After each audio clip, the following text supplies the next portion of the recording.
Hello दोस्तों, कैसे हैं आप सब? आज मैं आप लोगों को एक बड़ा ही दिलचस्प वाक़या सुनाने जा रहा हूँ। मेरी एक फ़ेसबुक फ्रेंड है, मीना कुमारी।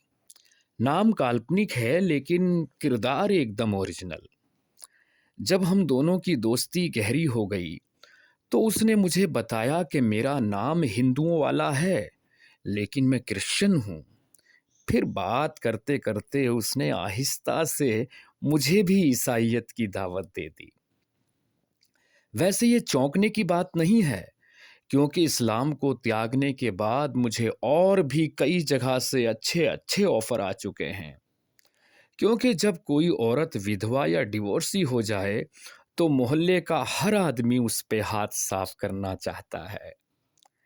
आजकल आप मेरी हालत भी ऐसी ही समझ सकते हैं कि सारे मज़हब लाइन से खड़े हुए लाइन मार रहे हैं। और मेरा तलाकशुदा इस्लाम तो अब तक मेरा हलाला कराने के लिए बेचैन है। खैर, आगे मैंने उससे कहा कि मुसलमान भी तो यही सब करते हैं, फिर तुम में और उनमें क्या फ़र्क है? मेरे इस जवाब पे वो घुमा फिरा कर अपने आप को मुस्लिमों से बेहतर साबित करने लगी। चलो अच्छा, मैंने मान लिया कि तुम पढ़े लिखे पैसे वाले लोग हो, तो तुम्हें ही सही कहा जाएगा। लेकिन फिर बात निकली मूर्ति पूजा पर। वो तिलमिलाते हुए कहने लगी कि मुझे मूर्ति पूजा से बहुत नफरत है। हिंदू लोग पाप कर रहे हैं। मैं अपने घर में पति को भी ये सब करने नहीं देती। मुझे इस पर बहुत गुस्सा आता है।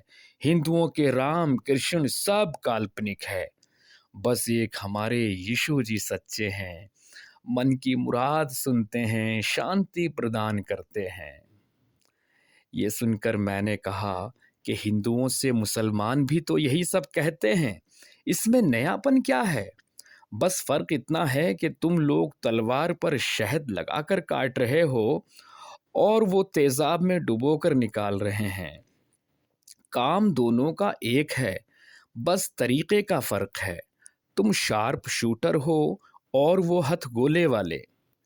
इसलिए वो आतंकवादी हो गए और तुम लोग अब तक शांति दूत बने घूम रहे हो। मगर याद रहे, कर्मों से कोई नहीं बचेगा। कुदरत पूरा इंसाफ करती है। जो आज ऊपर हैं, कल नीचे आएंगे, क्योंकि दुनिया गोल है। अगर देर से चक्कर लग रहा है, तो ये ना समझिएगा कि धरती घूमना भूल गई है। ये सुनकर मोहतरमा को गुस्सा आ गया। हम तुम्हारे मुसलमानों के जैसे नहीं हैं, जो सरेआम कत्लो गारत करते फिर रहे हों। ये सुनकर मैं दो चार पल खामोश रहा। फिर बोला कि हाँ, मुसलमान तो मेरे थे, मेरे हैं और मेरे ही रहेंगे। मुझे माँ बाप भाई बहन सब मुसलमानों से ही अता हुए हैं। पर याद रहे कि इस्लाम से अब मेरा कोई ताल्लुक नहीं है। मेरा वही धर्म, वही दीन होगा जिसे मैं खुद से चुनूंगा।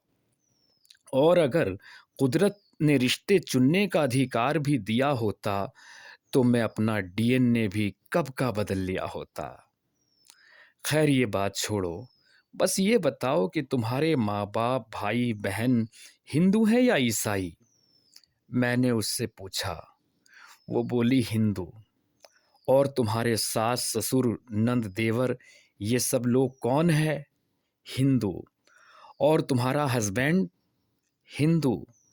तो अब ये बताओ, क्या इन्होंने तुम्हें कभी यीशु की इबादत करने से रोका, या तुम्हारी श्रद्धा, तुम्हारी अकीदत पर कभी कोई सवाल किया?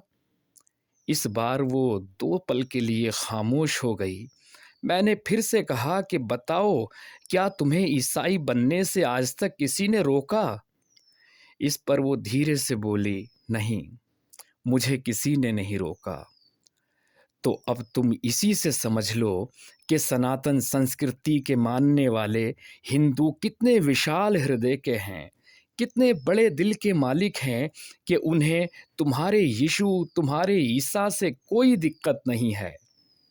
वो तुम्हारी खुशी के साथ हर वक्त शामिल हैं, क्या तुम्हें इनकी ये अच्छाई नज़र नहीं आती? क्या तुम्हें इनसे कुछ सीखने को नहीं मिलता कि मैं भी इसी तरह बड़े दिल की इंसान बन जाऊं, मेरा हृदय भी ऐसा ही विशाल हो जाए? मेरा ये जुमला सुनते ही उसकी फिर से ईसाइयत जाग गई। बोली कि मूर्ति पूजा पाप है, मैं इसे हरगिज बर्दाश्त नहीं कर सकती। अच्छा मैडम, तुम जिन मुसलमानों के जहर से नफरत करती हो, वो भी तो यही सब कहते हैं, बस हमारा अल्लाह, हमारा नबी सच्चा, बाकी सब झूठे। वो भी मूर्ति पूजकों से इसी तरह नफरत करते हैं।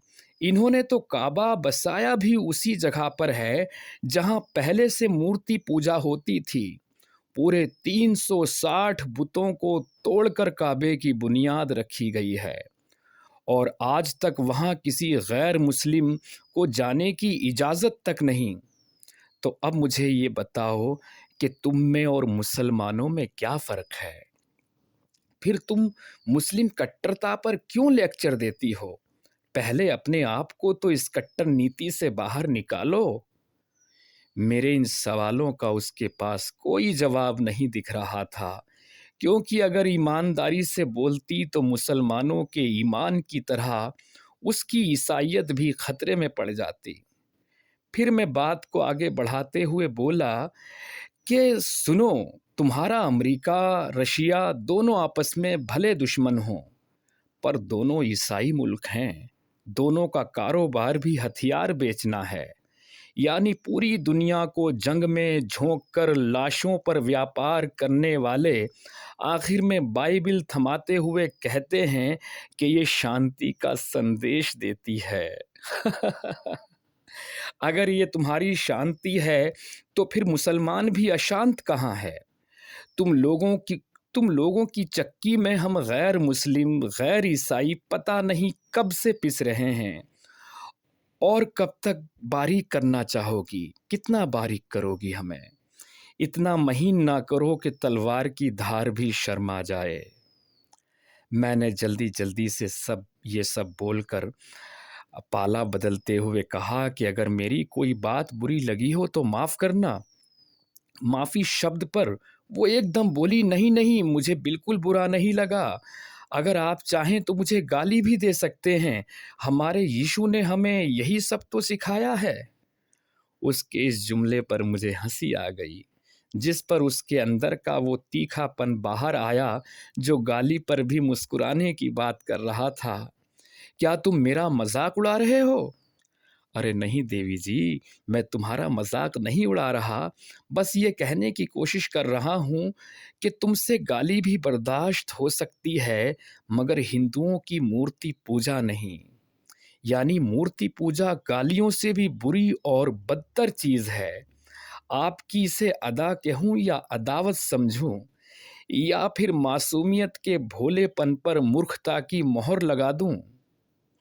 खैर, वो कोई जवाब ना दे सकी। मैंने भी सोचा कि अब बातचीत को समेट लिया जाए, क्योंकि ये जान चुकी है कि मैं इसे क्रिश्चियन नहीं बना सकती और मुझे भी अंदाज़ा हो गया है कि शायद मैं इसको इंसान नहीं बना सकता।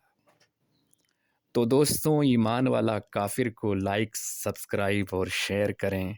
बहुत बहुत शुक्रिया।